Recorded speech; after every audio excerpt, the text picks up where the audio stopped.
Hi, this is Siofra's Magic Alcove, and I'm Siofra Bradigan. So, I was trying to figure out what it was I was going to talk about today, and I had several different ideas floating around in my brain before I went to sleep, and then I had an interesting dream. And not all the stuff in the dream seemed to be related to the subject matter, but as I was getting ready to wake up, I opened my left eye just by itself and I saw this blue lotus floating in the air near my bed. It was just as detailed and clear as could be. And then I closed my eye, and of course, it was gone. So a little bit later, I woke up the rest of the way and realized that this would probably be an indication to talk about the Kundalini. Some people have asked me to talk about my experiences with it and what I do know about it. So here we are. We're going to talk about that. So when I was little, I've said before that I had a voice that came into my head and would give me things to do. And one of the exercises the voice had me do was to go into my spine and imagine I was in the tail of my spine and then go up my spinal cord and sit inside of these different parts of my spine. I'd never heard of chakras. I did not know at the time that that's what I was doing. Now I know, as I've learned more, that that's actually what that exercise was about.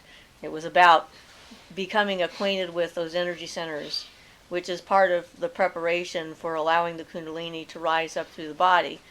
Now, Kundalini itself is means serpent fire, serpent power, that kind of thing, if you were going to translate it. And I have to say up front, I don't really know the Sanskrit Indian names for these things very well. My husband knows them better than I do. So I'm going to use the words I do know. and so if I get them wrong or whatever, that's why. But the idea of the Kundalini is that it is sort of an external intelligence. It sort of has its own way of approaching each individual. I would suspect that people have, there are some common experiences people have, but there's a lot of individual differences depending upon your development, your body, maybe your health issues. I'm sure there's a lot of variety when it comes to that. But the basic idea is that this energy is sort of in stasis, like a seed, curled up around your tailbone, like at the base of your spine, and that everyone has that potential. So when you're born, it's there. There are those rare individuals that, while they're growing up and before they get even very old, they will get into a state of ecstatic communion with the universe, and their Kundalini will just rise, and then they'll be completely connected to everything. And they are the people that become what we call the enlightened masters or enlightened beings or what have you.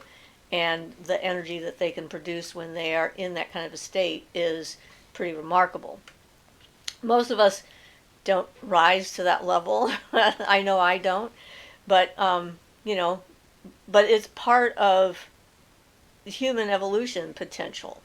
That would be the thing that, connects us to the rest of the universe, that energy. So the idea that you have in the pictures and diagrams and stuff, they often have a serpent sort of circled around the base of the spine. And then when the channel opens up, it starts rising up, the energy starts to rise up. And the goal is to have that energy pierce the crown chakra and open that up. And then you're open to the energies all above you as well as the energies coming up from down below. And this gives you a completely different perspective on things. So there's 3 channels that go up your spine: the lunar channel, the central channel up the center of your spinal column, and then the solar channel. And in the diagrams, it's kind of interesting to look at because the outside channels, the lunar and the solar channels, kind of cross through each chakra. So they start off lunar on the left and solar on the right, and then they get up to the first chakra, and then they split and go in this way. And so then the solar's on the left and the lunar's on the right. Then they go that way, and they make this kind of a pattern all the way up the spine until they join back up at the crown, and then hopefully open you up. And one of the reasons why they use the lotus blossom as the symbolism for the different chakras, I think, is to help us to understand that these are supposed to be natural processes. They're not supposed to be forced. If you don't take a flower and then just yell and scream at it and bash it over its head and say, "Hey, you're going to bloom now." The example they used here, you don't pull on it to make it grow faster. Okay, so you don't pull on it to make it grow faster. It's like it has its internal mechanism that it's using, and it knows when the time to bloom is. And no matter how much we may want it to bloom sooner, it has its own life cycle when it comes to that.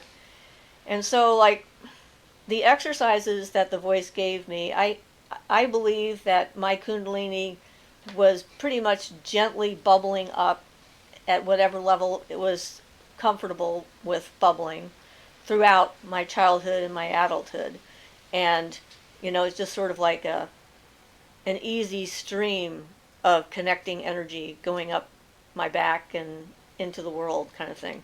And a lot of times when your Kundalini awakens, it helps with the last video when we were talking about the clairs and abilities and things like that. It helps to enhance and develop those abilities. So that could explain the fact that I have more developed abilities than the average person, because of that energy having been circulating and percolating throughout my body from the time I was young. And also remembering my past lives undoubtedly adds to that, because then I have that access of more experience and more knowledge than someone the physical age I was at would have access to. Here, if you don't mind me interjecting, it is exactly one of the results of Kundalini awakening is past lives. Okay. So that's right in the literature everywhere. So. All right, because you know more about that aspect of it than I do. I just have the experience of having it happen to me. And I was thinking about this. I was reading a few different accounts, and one of the things that sometimes happens to people is they have a dream about being bitten by a snake. And I actually had that dream. I remember that extremely vividly when I was, I was in the bunk bed, so I was probably 10 or so, somewhere around there. And this snake in my dream bit my foot, and it woke me up. There weren't any marks visible, but I could still feel the bite, and it was kind of startling. I was just like, whoa. So, that can be an indication. And so what happened for me is I met someone. This is before my husband and I met. I was together with another person who was very aggressive about trying to make the Kundalini rise. Actually, come to think of it, he's the second person who tried doing that to me. I had another partner when I lived up in the Kispioks who was constantly trying to make my Kundalini rise and like open me up as far as that goes. The first one wasn't as aggressive as the second one. The second person who did that to me would force the energy to come up my spine, and when that would happen, I would end up going into seizures, is what it looks like. It's not actually a seizure, but it appears externally like a seizure. Your body starts bouncing around like crazy, just highly, well, I laughed whenever it happened, so it's a good approach to have if something unexpected like that happens. Laughter, rather than fear, is a better response. And it would just make me laugh, and I would just let it happen, because fighting it doesn't work. Like, if that happens to you, it is very difficult to like stop that process and like push it back down. It's got this stream of energy that is going in one direction, and it's you can't dam it back up after it's sort of been released and floodgates are open. But I was pretty annoyed because it was a very aggressive and not intimidating, but somewhat intimidating, but more, um, well, it's sort of like violation of my energy field and my person, because to try and force me to get into that state, it's what it is. It's like an idea that I'm not good enough to start with. You can look at it that way. And then that this individual knows more than me and knows better than me what I need for myself, and it's not allowing my own timing and processes to do things that are safe and right for me and for my body. And so, it's not okay, in my book, at any rate, to do that to somebody else. If they're trying to do it for themselves, that's a different matter. And so I definitely had several years of extremely violent Kundalini events. Some of them were pretty spectacular. I did learn that if the Kundalini was coming up at a time when it was safe for me to like lay down and flop around like a fish out of water, that I could slow down the process by bending my knees and holding my knees up to my chest and try and make the channel curvy too much so that it was harder for it to come up. And I actually had to use that technique. I was on a job working at someone's house, and it started coming, like I could feel it. It's like it's coming. And I really didn't feel safe enough to lay down on their floor and flop around for like the 20 minutes or so that it usually would take for it to finish whatever it was doing. And so I called a person that I knew to come and pick me up, and they came and picked me up, and I was holding my knees in the car all the way home. And when I got back to my house, I got on the bed because I know I'm going to flop around, so I want to have like a soft surface. And the people in the house were like following me up the stairs because they're like, "What's going on?" And I'm telling them like, this is going to be crazy. And when I straightened out, it was a very strange sensation. It was like an external hand attached itself to like my hara, basically, and pulled me up like this. And so I was actually arched upward on the bed, and only the top of my head and my feet were touching the bed. And it just like lifted me up and held me up there for minutes. I could not do that on my own. I am not that athletic in any case. And it just held me up there. And then when it finished releasing the excess, I guess, then it started bouncing me like a ball. It's like I'm bounce, bounce, bounce, bounce. And so I'm like flopping around all over the place. Usually started off with the up and down like this, and then it did the side to side like this. I'm assuming that's like, trying to get the different channels going back and forth, doing that sideways movement and so forth. And so it was certainly an experience. And I would have preferred to have had it a little bit less intensely, but like I said, laughter, at least I laughed my head off that day. It's like, what can I do? And when I was actually in massage school, my partner in the class was the one who was trying to force it up on me. When we worked on each other in the class, our Kundalini would start doing that. And my theory, this is only a theory, is that when you start to get that kind of jumping, bouncing, pushing kind of thing, that what's happening is the energy is trying to flow through a blockage, that there's something there that's stopping it. It's kind of like it goes up like this, and it hits this block, and it keeps going up and down, back and forth like this, and hitting it harder and harder and harder until finally it breaks through, and then it can move on to the next one. So that is the sensation that I had with that. So my husband and I had an opportunity to actually go up to an ashram in Portland, Oregon, where Chittandananda was doing what they call an open-eyed meditation. And like I said, I've not been trying to make these things happen. They just sort of happen on their own unless someone else is trying to make it happen to me, kind of thing. And we went there, in my mind, mostly for my husband, because he'd been studying Kashmir Shaivism and all this other stuff, and this is a guy that's in that lineage.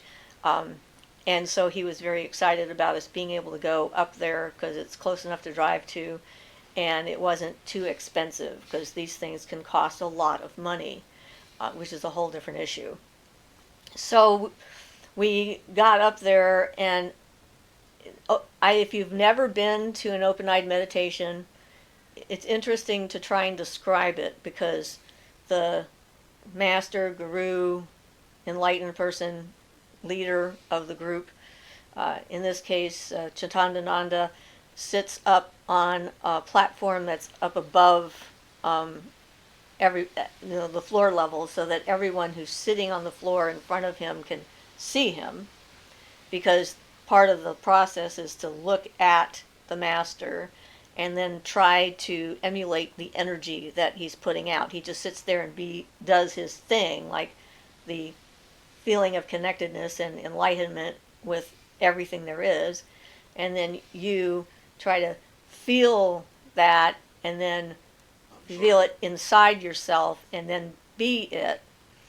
And so no one is moving in this particular event. There weren't very many kriyas where people were doing spontaneous movements. There were just a few of those that were happening. Sometimes, like I said, the Kundalini will do that. It'll make your body move while it's doing its thing. But there's like 40 or so people that are sitting on the floor, and he has his eyes open, we have our eyes open, and he's just sitting there. And this was apparently one of the longest ones he'd done. It went on for well over an hour, which was unusual. And to try and maintain that mindfulness, being present in the moment for that length of time at that kind of high level of energy, isn't easy to do.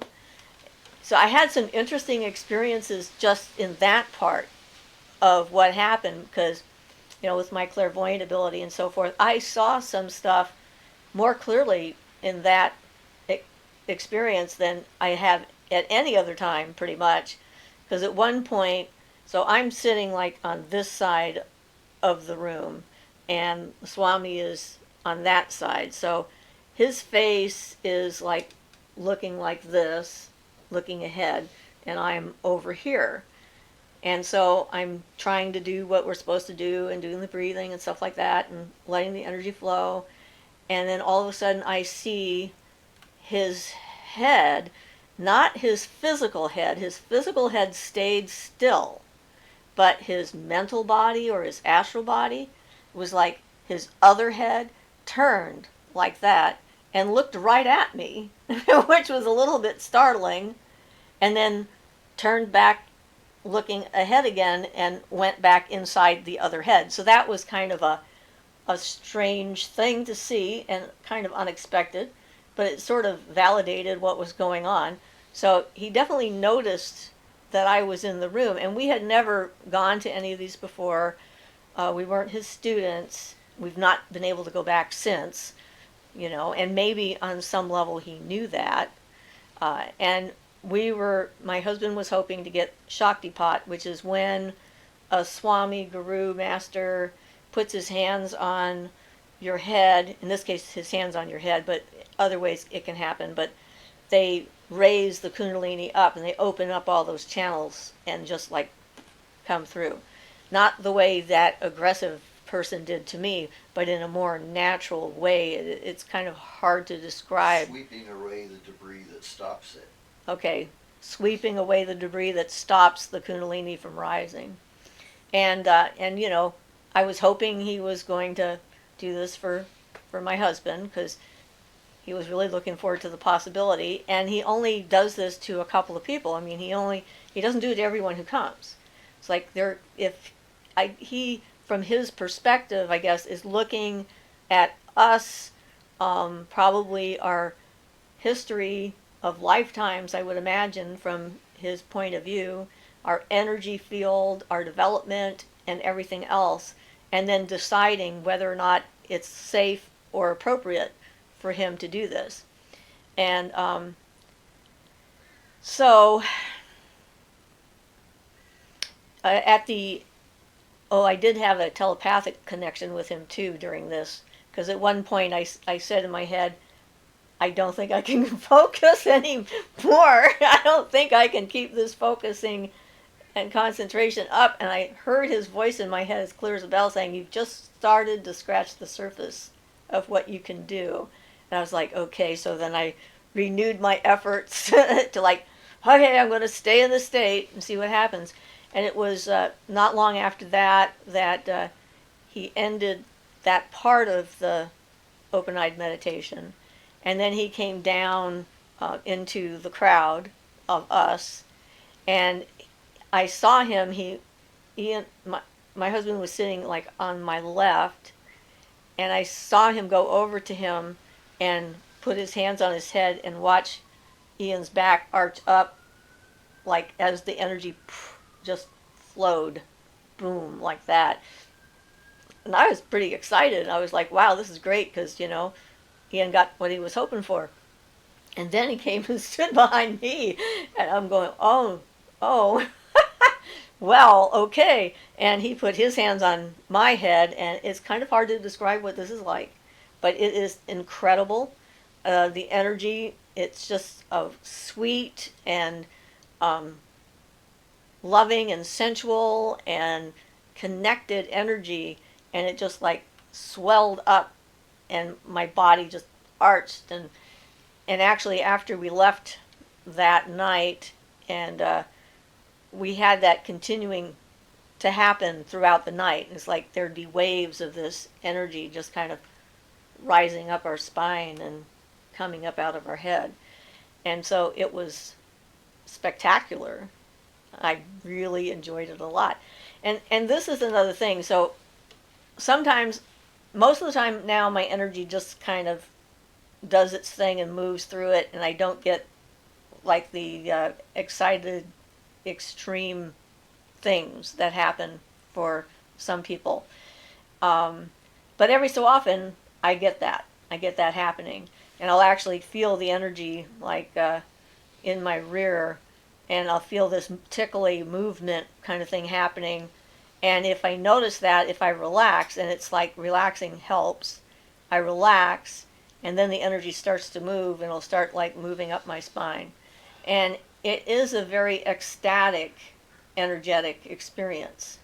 So I have met some people that are convinced, and they won't be talked into any other reason, are absolutely convinced that they've had an encounter with a succubus or an incubus because of when it hits the sexual center and the sexual energy explodes out. It's, like I said, extremely ecstatic. But then they get like focused on that, and they won't listen. I had one person I was talking to, and I tried to explain to him that this was not like, a spirit that was having sex with him. This was the Kundalini energy itself. And like I said, it can feel external because it has that intelligence. Like, it has a form of intelligence. It knows what it's doing. And a funny thing is that it's contagious. This experience is contagious to other people. Anybody who happens to be near ready to actually let it rise can start having an active Kundalini encounter. And in India, it has been used, it's a reason to stay home from work. Because in India, they know that this is contagious. They expect that it's going to happen to a certain number of people, because it's just sort of the way things are. And, they don't want you to go to your job and end up having a Kundalini event on the floor of a factory, and then have half of their factory workers on the floor with you. It kind of interrupts their day and their productivity. So it's actually an excuse to stay home from work. which I thought was hysterical. I don't know if that's actually true or not. That's what I read, since I don't live there. So someone who does live there, if they're watching this, they can let me know if that's accurate, because there's so much incorrect information that's out there in the world. But the thing is that when people in the West, in our culture, started having this experience, and there's a fair number of them, a lot of people thought they were going out of their mind, that they were going insane, and that or they were being possessed by the devil, or visited by angels. I mean, depending on their personal mythos and worldview or universal view, the tendency for the human mind to try and fit the experience into some known sequence is pretty strong. And I did read one book by a psychiatrist who started to realize that some of his patients that had been institutionalized weren't actually having a mental health issue. They were having a Kundalini rising event. And he started to distinguish between the different kinds of things. And that's a problem for a lot of sensitives, standard psychiatrists, psychology, and stuff like that. If you hear voices, or you see things that aren't there, or you think that you're hearing, like, telepathic communication from somebody that these are all considered signs of different types of mental illness. And so when you're a psychic, or a sensitive, or a clairvoyant, or a medium, or any of these other things we talked about, it's not easy to go to, like, get mental health therapy and avoid the potential track of ending up in the wrong place at the wrong time. So, if you go looking for mental health assistance, make sure that the person you're going to is not going to think that what's happening to you is an illness when it's not. So it's like the better that energy can actually run through your body and connect you with things, and connect your body to the rest of this universe out there, generally speaking, the healthier you can be. And sometimes it awakens different abilities and stuff. So I thought it'd be a good idea to just sort of share some of those things that happened to me and to us later on, and touch on those subjects. So if you have any questions about it, definitely write in, and we'll see what we can answer. And if we can find information, we will. But so we're going to do a live show on Sunday at 4 o'clock. That's the plan. And we're going to do it on paranormal investigating, or encountering the paranormal, and what you can do. So get your questions ready for Sunday, and I will be hopefully ready to answer all of your questions. So hopefully this has been an informative little snippet of what Kundalini is and can be. And this is Siofra Bradigan, and this has been Siofra's Magic Alcove. So blessed be.